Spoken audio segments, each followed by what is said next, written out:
huwa tunaenda kwa matanga, tunaongea mambo mingi. Hapa hivi sioni hata kama kuna kitu ya kusema, ila tu tuambie Mungu, tuombe Teresa, juu prayers work. And they say when children pray, God listens. Watoto wakiomba sana. Kwa hivyo wale watoto mmefika hapa leo, when you go back home, please pray for Mama Sylvia and Sylvia's soul to rest in eternal peace. Then, siku hizi huku Kenya, kuna vitu zinafanyika, mpaka unashangaa kwa nini mnalipa taxes.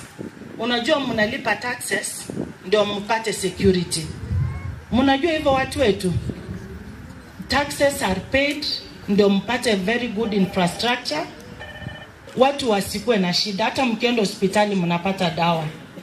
Lakini siku hizi ukiuliza watu kwa village, hata kwa town, hata sioni watu wana complain na waoni taxes zao wanalipa wazinafanya nini. Kwa sababu hata kwa school fees, wakati mnalipa, Madam Joyce yuko hapa kutoka Nyabururu, kuna ile pesa mzazi unalipa kama fee ya kulinda shule, ndio sababu mnapata askari kwa gate. Mzazi yeye amefanya upande yake. Sasa sisi leaders tukicomplain, wazazi wa complain, inaleta a lot of confusion.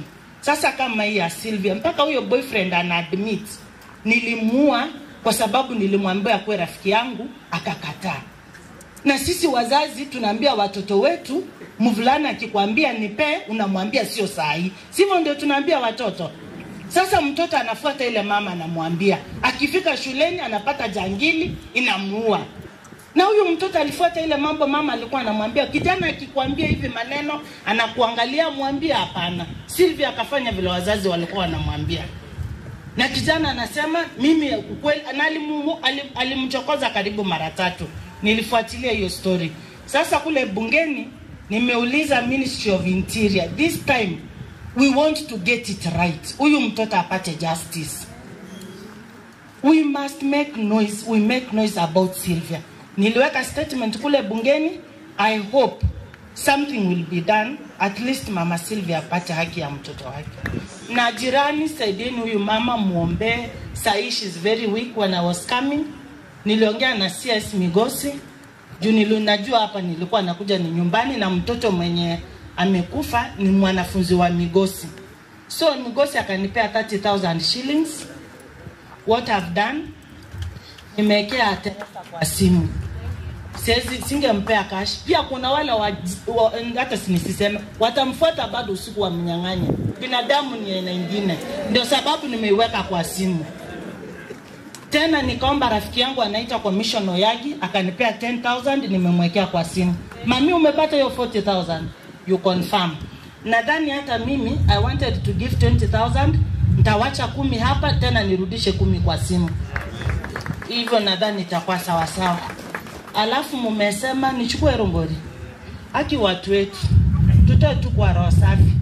What I know, the Bible says nteme. Mama nyetele ntekyo. I don't mind. Nyasaye yako eto kogoro, akoeta maisode ne chinguru. Omongino yobone gatabu atinguru. Na batoko ruero mongino yega kende teringa no mogoko mwana akore goyo bura kini kisa chinde ngote babare ebese ne sabuni yankoro mbali kora teba hiyo bono kaki tobe kokotera madam amesema nataka kuanza, kwa hivyo nipe ile yangu 10 ianze ifungu, alafu ingine 10 mamu nakuwekea kwa simu saa huu.